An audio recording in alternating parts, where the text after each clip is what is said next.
Ryan Collins stood in the waiting room, fingers white around his cane. The air smelled of pine cleaner and something else. Dog food. Kibble. His chest tightened. Somewhere beyond the wall, a bark cut through the silence. Sharp, controlled. Military. His body knew before his mind could catch up. Heart slamming against ribs, skin cold. That bark, that exact pitch and rhythm. Rex. But Rex was dead. 3 years dead in the Afghan dirt. The bark stopped. Ryan's breath stopped with it. His hand shook against the cane. Why was his body responding like this? Why was every nerve screaming recognition when his mind knew the truth? Before we continue, hit like and subscribe. Drop your country in the comments. I love seeing where our stories reach. 3 years ago, Ryan Collins had been someone else. Unit commander, K-9 handler. The kind of soldier who walked into a briefing room and everyone listened. Strong, certain, whole. Now he woke each morning to darkness that would never lift. The doctors had been clear. Retinal damage beyond repair. The IED blast had taken his eyes the same way it had taken everything else. His apartment was small, too quiet except for the clock on the wall, each tick loud as a gunshot in the emptiness.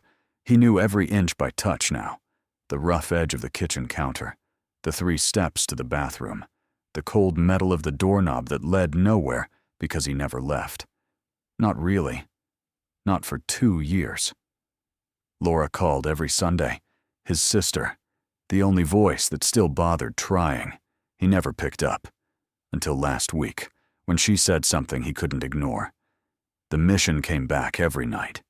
Helmand Province. Late afternoon. Heat rising off the dirt road in waves. Ryan and Rex had been on patrol through a border village when Rex froze. Ears up, body rigid. Then the bark, not the casual alert bark, the one that meant run. Ryan had yelled the evacuation order half a second before the world exploded into white fire and screaming metal. His team pulled him out of the rubble, dragged him through smoke so thick it turned noon into midnight. Someone was shouting about his face, his eyes, the blood. Ryan fought them, screaming Rex's name until his throat bled. They searched for 3 days, found nothing, no body, no tags. The official report listed him as KIA, presumed dead. Ryan woke up 2 weeks later, bandages covering eyes that would never work again. First thing he asked about was Rex. They told him. He wished the blast had finished the job. Now, every night. The nightmare played on repeat. Rex barking in the fire. Rex going silent. Ryan reaching through flames and finding nothing. He would wake up drenched in sweat, hand outstretched toward a dog that wasn't there. That would never be there again. Rex saved his life. Ryan failed to save Rex. The knock came at 10 in the morning. Laura didn't wait for permission. The door opened, and coffee smell flooded the apartment. Fresh bread. His sister always brought peace offerings, like he was a wild animal that needed coaxing. Ryan, I'm not letting you live like this anymore. Her voice was gentle but immovable. You deserve a life. She told him about Horizon Guide Dog Center, non-profit for veterans, specialized program for combat blindness. I already registered you. Ryan's hand trembled as he lifted the coffee cup. You don't understand. No dog can replace Rex. Laura took his other hand. Her fingers were warm, alive, everything he wasn't. Maybe it doesn't need to replace him, she whispered. Maybe it just needs to be a step forward. For the first time in 2 years, Ryan didn't have an answer. The car ride was sensory assault. Traffic sounds crashed through Ryan's carefully controlled darkness. Horns, engines, voices bleeding together into meaningless noise. He pressed back into the seat, fingers digging into his thighs. Fresh cut grass drifted through the open window, warm sunlight on his face. He'd forgotten sun could feel like this. Not threatening. Just there. Remember when you first got Rex? Laura's voice pulled him back. He was such a stubborn puppy. Ate your boots, refused to sit. Ryan almost smiled. Rex had been 8 weeks old and pure chaos. But within 6 months, they'd become something perfect. A team. 2 parts of one weapon. The car stopped. Dog barks echoed from somewhere close. The smell hit next. Kibble. Fur. Wood shavings. Ryan's pulse hammered. A woman's voice emerged from the building ahead. Warm. Professional. "Welcome, Ryan. Today you'll meet your companion." Something in that building was about to change everything. The director introduced herself as Diane. 60 years old, Laura whispered, voice like a therapist. Calm. Measured. She guided Ryan into a training room, tile floor under his feet, high ceiling from the echo. "We have several dogs that might suit you," Diane said, "but there's one in particular. German Shepherd, 7 years old, prior military training." Ryan's breath caught. "He has a past," Diane continued, something careful in her tone. "Similar to yours." "What do you mean?" "He was rescued from a combat zone, head trauma. Lost his long-term memory, his previous handler." A pause. "We don't know who that was. Military records were lost in the chaos. Ryan's hands had gone numb. What's his name?" "We call him Buddy." Another pause. Longer. "But there's something about him. Something we can't explain." The door opened behind Diane. Footsteps. No. Paw steps. Claws on tile. Running. Fast. Then stopping. Sudden. Complete. And Ryan heard it. The breathing. The specific pattern. The exact sound he heard in nightmares and memories for 3 years. Impossible. But there. The dog entered fast, claws clicking against tile in that specific rhythm Ryan had heard 1,000 times, running the way Rex ran, then stopping 3 meters away. Sudden. Complete. Like hitting an invisible wall. Ryan felt the presence, heat radiating from a large body. Breath sounds. Steady. Deep. The smell hit next. That exact smell. Rex's smell. His hand moved without permission, reaching out, trembling. "Rex?" Nothing. No response. Just breathing. "Buddy," Diane said from somewhere behind him. "This is Ryan. Forward." The dog moved, footsteps deliberate, following command. Not instinct, just obedience. The dog stopped when the harness touched Ryan's extended hand. Ryan's fingers found the head. German Shepherd. Large. He moved his hand slowly. The ears. The muzzle. Then the left ear. His thumb found it. The scar. Small. Jagged. From a training accident when Rex was 11 months old. A fence post. 3 stitches. Ryan's breath stopped. His other hand moved to the shoulders. The exact build. He knew this body the way a pianist knows keys. Every detail matched. "Rex," his voice cracked. "Boy, it's me." The dog tilted his head, confused, not familiar, not the instant recognition, not the joy, just polite confusion. A stranger trying to understand why this blind man was crying. "It's not him," Ryan whispered. "It can't be. Rex knew me. He always knew me." Diane stepped closer. The head trauma was severe. He lost most long-term memory, faces, voices, even his original name. Ryan pulled his hands back, having Rex back but not having him. Worse than thinking him dead. Behind him, the dog made a sound. Soft. A whimper. The exact sound Rex used to make when worried. That specific pitch and pattern that meant concern. Ryan froze. "He's never done that before," Diane said quietly. "Never responded to anyone that way." The whimper came again. Quieter. Almost questioning. Ryan's heart hammered. Was something still there? Buried deep under the trauma? Some fragment of memory that even brain damage couldn't completely erase? The door opened again. New footsteps. Heavier. A man. "Diane, you wanted me to—" The voice stopped. Sharp. surprised. That scar, on his ear. Ryan's head turned toward the new voice, male, something military in the cadence. "This is Brian," Diane explained. "Our head trainer, former K-9 handler, Iraq." "What unit was your dog with?" Brian asked directly. "No pleasantries. The military way," Ryan told him. Unit number, deployment dates, the mission, the explosion. How Rex had alerted seconds before the IED detonated. How the rescue team searched for 3 days. How the official report listed Rex as killed in action. Brian paused, absorbing. Then he moved, footsteps circling the dog. "Diane, pull up the intake files. This dog came from Paws of Honor, rescued from Helmand Province, severe head trauma, coma for 2 months." Papers rustling, computer keys clicking. "You're right," Diane said. "The organization couldn't locate the original handler. Military records were incomplete." "He was here," Brian said. His voice had gone rough. "This dog, your Rex, he survived." Ryan sat down hard on the floor. His hands found the dog again. Rex. It was Rex, alive. Real, here. But gone. Lost inside his own damaged mind. "Sometimes memory isn't in the head," Brian said quietly. "It's in the heart, the body. We could try a bonding program, 30 days.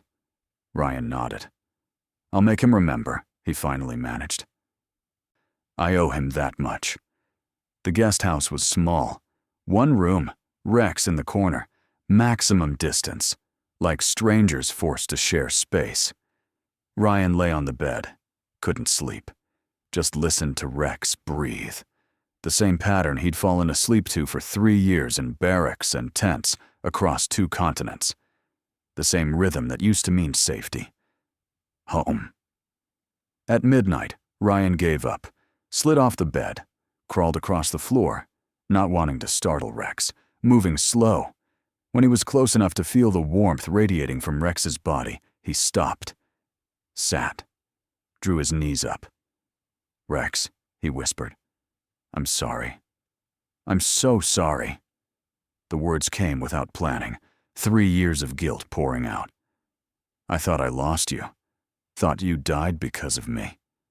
His voice cracked. "You saved my life that day, and I left you behind." Rex's breathing changed, shallower. "Faster. Listening. But you didn't die. You fought. You survived. I don't know if you remember me, but I'm here now. I won't leave again." Sound of movement, claws on wood.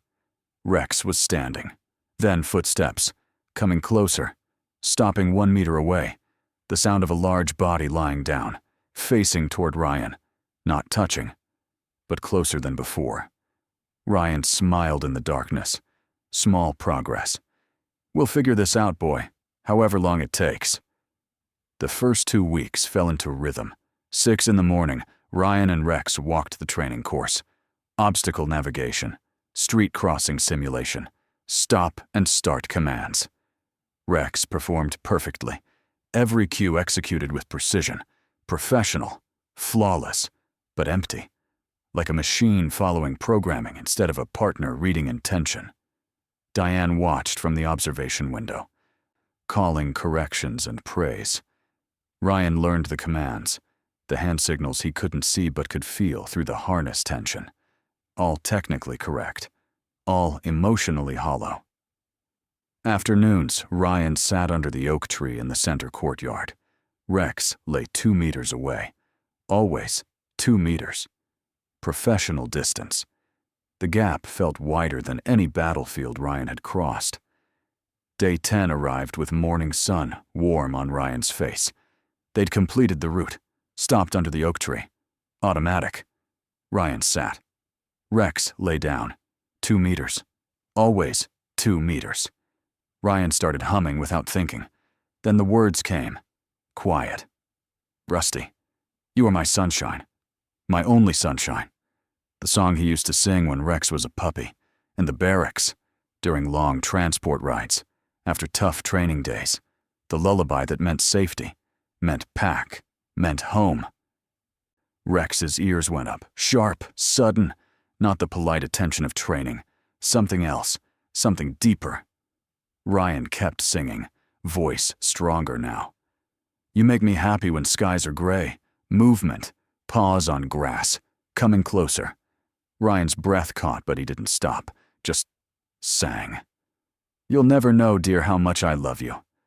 Rex lay down, not 2 meters away, 30 centimeters, close enough that Ryan could feel the body heat. Please don't take my sunshine away.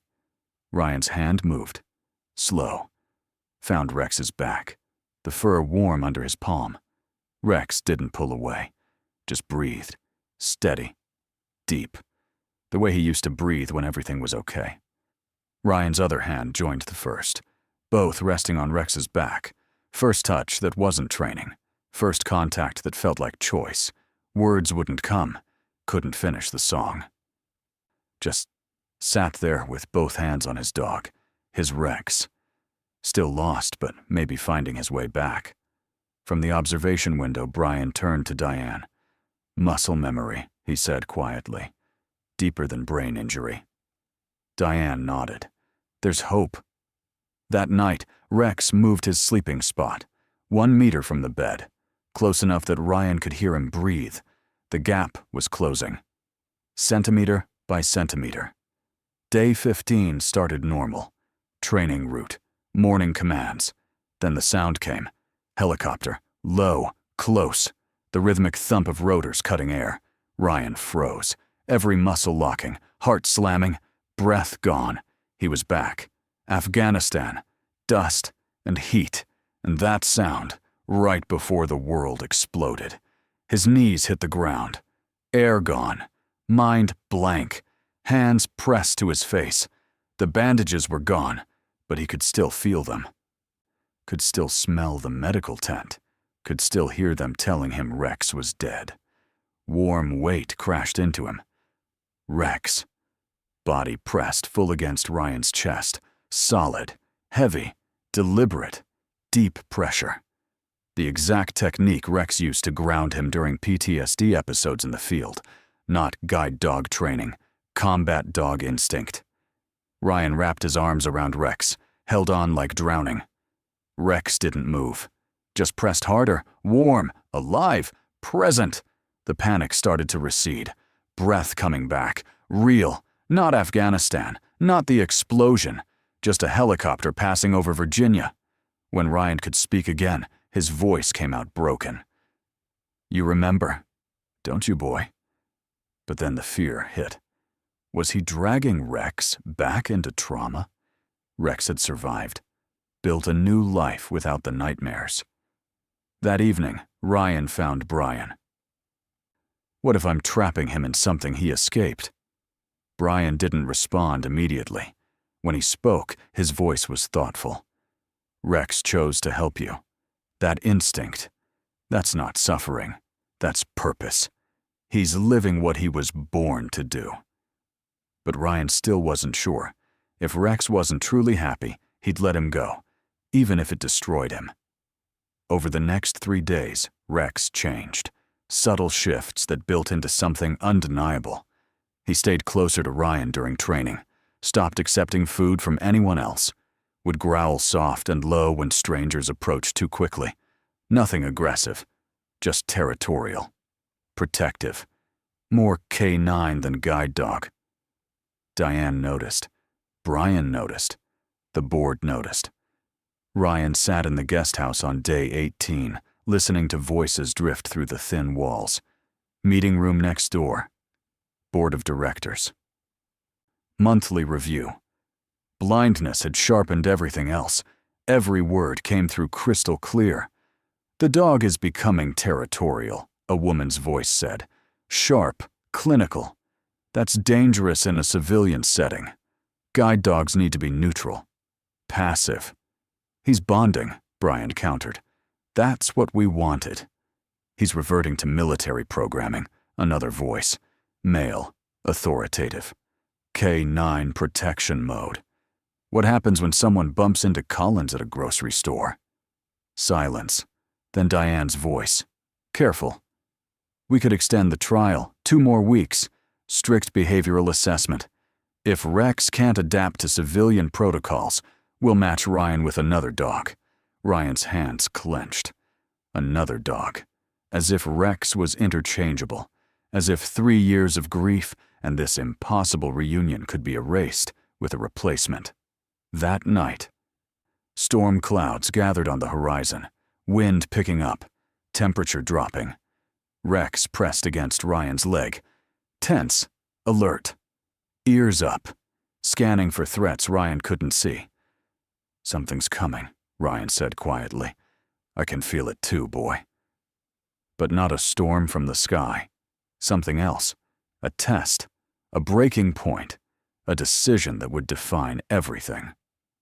Day 20 brought an unexpected visitor. Ryan was sitting with Rex under the oak tree when new footsteps approached. Hesitant.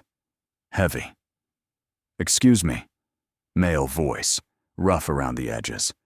"You're Ryan Collins. I saw the story. You and your dog." The man introduced himself as Tom. Veteran. Recently discharged.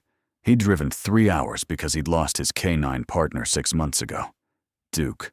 Belgian Malinois. Cancer. Tom had held him through the end. "You're lucky," Tom said, and his voice cracked on the word. "Getting your partner back. Duke and I, we were inseparable. 8 years together. Iraq, Afghanistan, then stateside. Every day." He stopped, breathed. "I can't imagine life without him. And now I don't have to imagine. I'm living it." Ryan listened to Tom describe Duke, the habits, the quirks, the way Duke used to rest his chin on Tom's knee during thunderstorms, how the house felt too empty now, too quiet. How some mornings Tom still reached down to pet a dog that wasn't there. When Tom left, Ryan sat very still. Rex pressed against his leg. Warm. Solid. Real. Present. Everything Tom had lost. Everything Ryan had been given back. The guilt hit like a fist. Why him? What made Ryan deserve this miracle when Tom got nothing but an empty house and memories? When thousands of handlers came home without their partners? That night, Ryan sat on the floor beside Rex. Didn't talk about the guilt. Talked about gratitude instead. "I don't know why we got this chance, boy," he whispered. His hand found Rex's head, scratched behind the left ear. "But I promise I won't waste it." Rex leaned into his hand, a gesture of comfort. From the observation window, Diane watched, turned to Brian. "They don't need the assessment. They're already a team." Brian nodded. "Then why won't the board see it?" "They need proof," Diane said quietly. "Proof that this bond is stronger than protocol. That proof would come faster than anyone expected, and it would be dangerous." The storm hit after midnight, rain hammering the roof, wind screaming through trees, lightning turning darkness into brief, blinding white.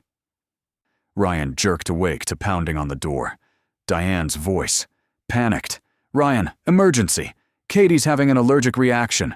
Bee sting. She's at barn 3, 800 meters. The walkie-talkie's dead. Lightning fried it. She needs an EpiPen now." Ryan was on his feet. "I'll go." "You can't. The storm. You can't see." "I have Rex." "Ryan, it's impossible." But Ryan was already moving, finding his shoes, his jacket. Rex was up, alert, reading the urgency. "Where's the EpiPen?" Diane pressed it into his hand. "Barn 3. But Ryan, in this storm, even sighted people can't." "Rex is K9, Ryan said. Calm. Certain. "We've done worse than this." He looked down. Couldn't see Rex, but felt him there. Waiting. Ready. "You ready for a mission, Sergeant?" Rex barked. Not the polite guide dog acknowledgement. Sharp, controlled, military. The sound of a dog who just remembered what he was born to do. They stepped into chaos. Rain immediately soaking through clothes. Wind trying to knock Ryan sideways. He gripped Rex's harness. Not the gentle guide dog hold. The combat grip. Trust absolute. Rex moved differently. Not the measured guide dog pace, mission pace. Purposeful. Driving forward through conditions that should have stopped them both. Ryan followed, feet finding purchase, trusting every turn, every stop, every adjustment. Tree branch down. Rex stopped, navigated around. Ryan followed blind. Perfect synchronization. The bond deeper than sight, deeper than memory. Built in fire and blood and 3 years of missions where failure meant death. The mud was deep. Ryan's foot slipped. He went down hard, pain shooting through his knee. The EpiPen flew from his hand. Gone into darkness and rain and mud. Panic clawed at his throat. Katie was dying. The EpiPen was gone. He couldn't see, couldn't find it. Rex, his voice came out raw, desperate. Find it! Search! The old command. From missions, from finding IEDs and weapons caches, training from years ago, before the explosion, before the brain damage. Rex moved instantly. No hesitation, no confusion. Pure muscle memory and instinct. Search pattern perfect. Nose to ground. Moving in precise grid. 10 seconds. 20. Lungs frozen in Ryan's chest. Then Rex was back. Something in his mouth. Gentle. Careful. Placed it in Ryan's outstretched hand. The EpiPen. Found in impossible conditions by a dog who supposedly didn't remember. Ryan grabbed Rex, hugged him in the rain. "That's my boy," he choked out. "That's my Rex." Rex licked his face, not polite. Desperate, joyful, the way he used to, the exact way. Full recognition flooding back in that moment of crisis and trust and remembered purpose. They made it to the barn, Katie on the floor, lips swollen, breathing shallow. Ryan's hands were steady. Combat medic training. Inject the EpiPen. Wait. Count. Katie's breathing eased, opened her eyes. "Thank you," she whispered. The trip back was harder. Ryan supporting Katie, Rex guiding both, storm still raging. But they were a team, the team they'd always been. When they emerged from the darkness, Diane and Brian and half the staff were waiting with flashlights. Katie was alive. Safe. The impossible mission complete. Ryan stood there, soaked, exhausted. One hand on Rex's head. Rex pressed against his leg, looking up. And in that moment, everyone could see it. The bond, the devotion. The absolute certainty that these two belonged together, had always belonged together, would always belong together. The medical team descended, veterinarian for Rex, doctor for Ryan. Minor cuts on Rex's paws from debris, bruises on Ryan's knee and shoulder, nothing serious. But when they tried to separate them for treatment, both refused. Ryan's hand stayed on Rex. Rex wouldn't leave Ryan's side. They worked side by side. Two professionals treating two patients who'd become one unit. Ryan sat on a bench, Rex's head in his lap. Ryan's hand moved automatically. Behind the left ear, small circles. The exact pattern from years of habit. Comfort. Connection. Rex closed his eyes. Sighed. Deep. Content. The sound he used to make after missions. That specific sigh that meant everything was okay. Brian watched. His voice came out thick. He remembers. Completely. Diane stood beside him. How do you know? The way he breathes. The way he relaxes. This is Ryan and Rex. Not Ryan and Buddy. This is who they always were. Emergency board meeting an hour later. Ryan sat outside the room, Rex at his feet, waiting for judgment. The door opened. Diane's voice. Unanimous decision. Rex belongs to you. Officially. We're changing all the paperwork, his real name, his history. This is a K-9 veteran reunion, special case. Ryan couldn't speak, just nodded. We're starting a program, Diane continued, for other veterans, other lost K-9s. Tom's already signed up. You gave him hope."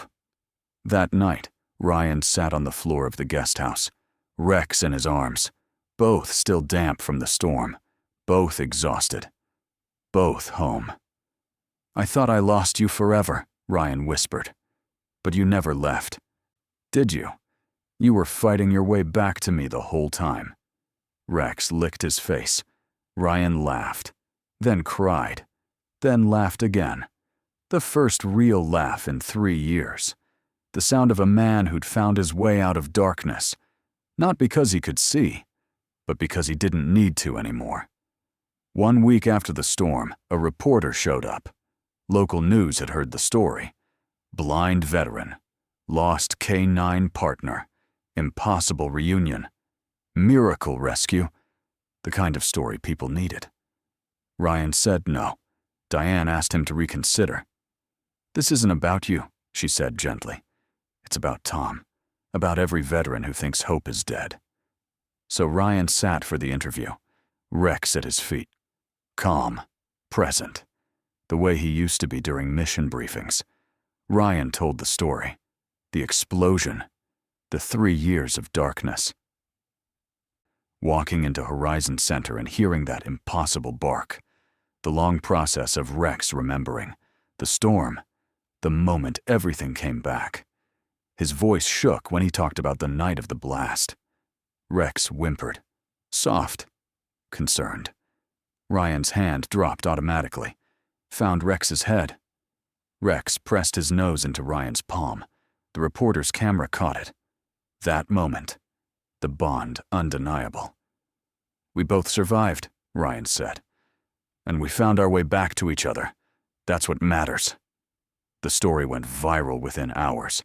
Thousands of shares, comments from veterans across the country, messages flooding Horizon Center, donations pouring in, other handlers reaching out with their own stories of loss and hope, and the dogs they'd never forgotten. 3 days later, footsteps approached that Ryan recognized instantly. Military cadence. Officer Bering, a voice he hadn't heard in 3 years. "Collins," Colonel Brooks, Ryan's former commanding officer. "Sir." Ryan stood automatically. Old habits. "At ease, soldier." The colonel's voice was rough, emotional.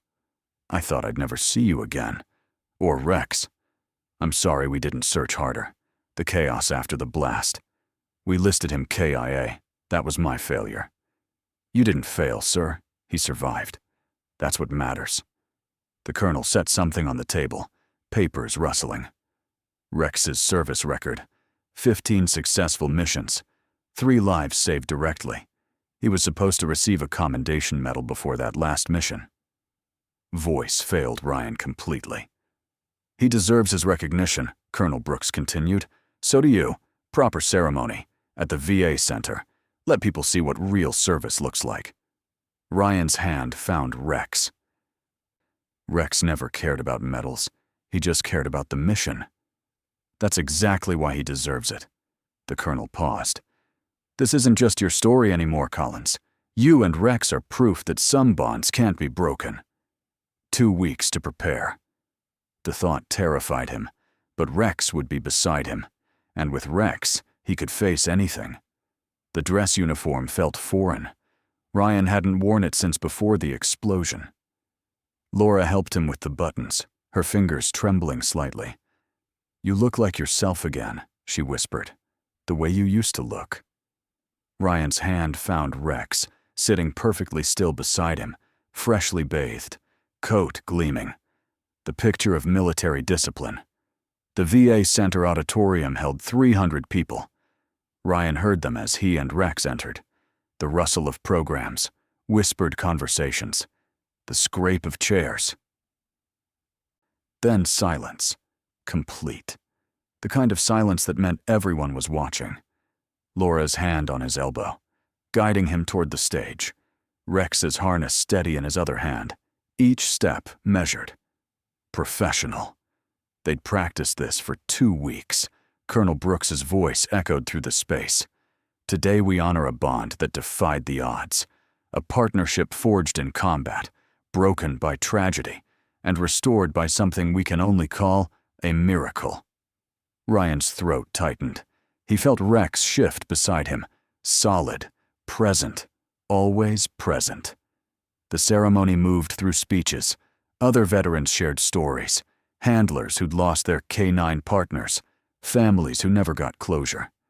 Tom spoke about Duke, his voice breaking, but hopeful now, because he'd applied for the new K-9 reunion program. Because Ryan and Rex proved that sometimes the impossible happened. When they called Ryan's name, he stood, Rex beside him. They walked to center stage together. The audience erupted. Not polite applause, standing ovation. Thunderous. Ryan couldn't see them, but he felt it. The weight of their emotion, their hope, their belief that some bonds really were unbreakable. Then something unexpected happened. A veteran in the third row. Mike, former handler. He stood, walked to Ryan, grabbed his hand, held it for 30 seconds without saying a word, just held it. Tears streaming down his face. Then he let go, walked back to his seat. The applause grew louder. Colonel Brooks stepped forward, the clinking of metal. Sergeant Rex, for extraordinary service in combat operations, for 15 successful missions, for saving 3 lives directly, including that of your handler, Unit Commander Ryan Collins, for demonstrating the highest standards of loyalty, courage, and dedication to duty. He pinned the K-9 Medal of Courage to Rex's vest. Rex sat perfectly still, professional to the end. The audience roared. Ryan knelt, found Rex's head, scratched behind the left ear, the familiar spot. "You earned this, boy," he whispered, "every bit of it." Then it was Ryan's turn. Purple Heart for injuries sustained. Bronze Star for valor during the mission that had taken his sight. Commendation for continued service through his work at Horizon Center. He barely heard the words, just felt the weight of Rex pressed against his leg. Solid. Real. The only medal that mattered. When Ryan spoke, his voice carried clear and strong. "This doesn't belong to me," he said, "or even to Rex. It belongs to every handler who loved their K-9, every dog who gave everything for their team, every bond they said couldn't exist, but does." He paused. Not all miracles happen instantly. Some take time, some hurt. But they happen. And to every veteran who's lost their partner, who thinks the pain will never end. His hand found Rex's head. The love doesn't die. The bond doesn't break. What you built together, that's yours forever. Nobody can take that. The silence that followed was profound. Then someone started clapping. Then another. Then everyone. Not for Ryan, not for Rex, for something bigger, for every partnership, every sacrifice, every bond that had ever meant something. When they announced Rex as winner of his category, the crowd erupted. Ryan's acceptance was simple. For every K-9 who served. Every handler still searching. This is for all of them. The flight home felt different, lighter. Rex slept with his head on Ryan's lap. With Rex beside him, the world wasn't closed anymore. It was wide open. They came home to surprise. Cars in the driveway, voices in the backyard. Laura had organized a gathering. "Welcome home, everyone from Horizon Center. Diane, Brian, Katie, fully recovered. Other trainers, veterans from the program. Tom with Duke Jr., even Mike, the veteran from the ceremony who'd held Ryan's hand and couldn't let go. The backyard filled with sound, music, laughter, grilling meat, dogs barking. Rex ran with the other dogs, playing, chasing, wrestling, joy in every movement. Ryan listened to it all, smiled so hard his face hurt. Tom found him by the fence. "Duke Jr. and I passed our assessment yesterday. Official match." Ryan pulled him into a hug. "Duke would be proud. You honored his memory the right way." Katie appeared next, voice still young, but stronger. I owe my life to you two, both of you. Diane's hand on his shoulder. You transformed our program, made us better. Laura pulled Ryan aside as the sun started setting, warmth fading from the air. Are you happy? Ryan didn't hesitate. More than you can imagine. Rex really is your miracle. No. Ryan's hand found Rex, who'd returned from playing, muddy, panting, happy. We're each other's miracle. That's how it works. Laura took a photo. Ryan and Rex. Muddy. Laughing. Complete. She'd frame it later. Right on the back. The day everything was right. Tuesday morning they flew to Los Angeles. Hero Dog of the Year ceremony. National level. Television cameras. Press from major networks. Ryan wore his dress uniform. Rex wore his medal. They walked onto that stage the same way they'd walked into 100 briefings. Partners. Professionals. Unshakable. The host told their story. The explosion. The separation. The impossible reunion. The storm rescue. The audience of celebrities and politicians and everyday people wiped their eyes. When they called Rex's name, the standing ovation lasted 5 minutes. Rex accepted the award with the same calm professionalism he'd shown his entire career. Sat perfectly still while cameras flashed. Let strangers pet him with patient tolerance. But his eyes never left Ryan. Not once. Always tracking. Always protecting. Always present. Ryan's acceptance speech was simple. Rex saved my life twice, once in Afghanistan, once in Virginia. But the real miracle isn't that we found each other again. It's that we never really stopped being a team. Even when he didn't remember me, his heart did. That's the power of the bond between Handler and K9. It survives anything. Evening settled quiet after everyone left. Ryan and Rex sat on the porch swing. Stars above that Ryan couldn't see but felt through the temperature drop. The cricket sounds. The way night air moves different from day. Ryan started talking. Not to anyone else. Just Rex. I need to tell you something. His voice was quiet. Raw. The night of the explosion. When I thought I lost you. He stopped. Breathed. I didn't want to live anymore. The confession came out broken. 3 years of holding it in. The darkness wasn't the worst part. The worst part was thinking you died because of me. That I failed you. Tears came. He didn't stop them.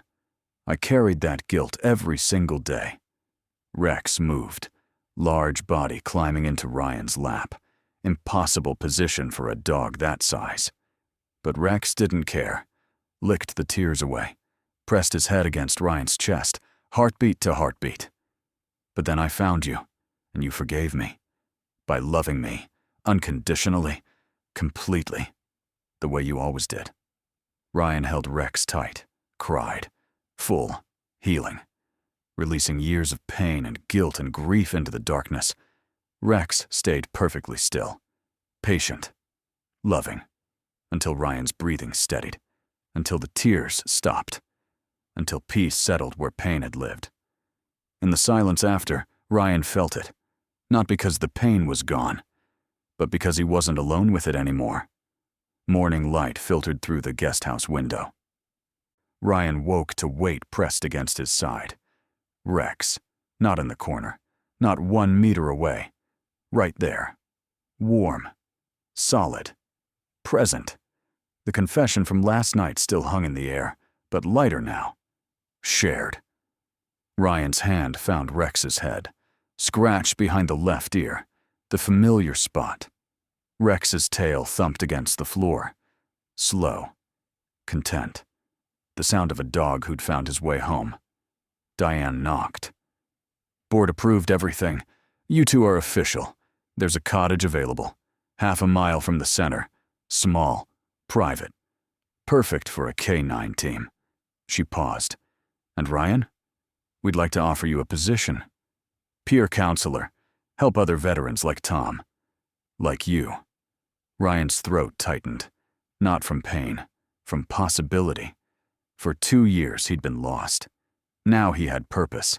Had Rex. Had a future that looked nothing like the darkness he'd imagined. "When can we start?" he asked. Diane smiled. He could hear it in her voice. "How about today?" 1 year after hearing that impossible bark, Ryan and Rex ran their morning route. Every turn memorized. Partners in everything. At the center, Ryan's office had photos on the desk. Rex's bed in the corner. They'd become part of the fabric of this place. A new veteran arrived. Michael. Recently blinded. Sitting with defeat in every line of his body. "I can't imagine a future like this." Ryan had heard those words before, had said them himself. "I thought the same thing," he said quietly. "Still have days where I do. But I've learned it's less about what we see, and more about who we're with." Rex walked to Michael without command, rested his head on Michael's knee. Tears came. "Healing isn't instant," Ryan said gently. "But it's possible. I'm proof." End of day, Ryan and Rex walked home, stopped at their favorite spot, small hill overlooking the valley. Ryan tilted his face toward where he knew the sun was setting, felt warmth on his skin, heard birds settling for night. Rex sat beside him, leaned into his leg. Solid. Warm. Present. Always present. Ryan's hand found Rex's head, scratched behind the left ear. No words needed. Just this. Just them. Just the quiet understanding that they'd both survived the impossible and found their way back to each other. They walked toward the cottage, silhouettes against fading light, 2 figures moving as one, together. Always together. The way they were always meant to be. Home.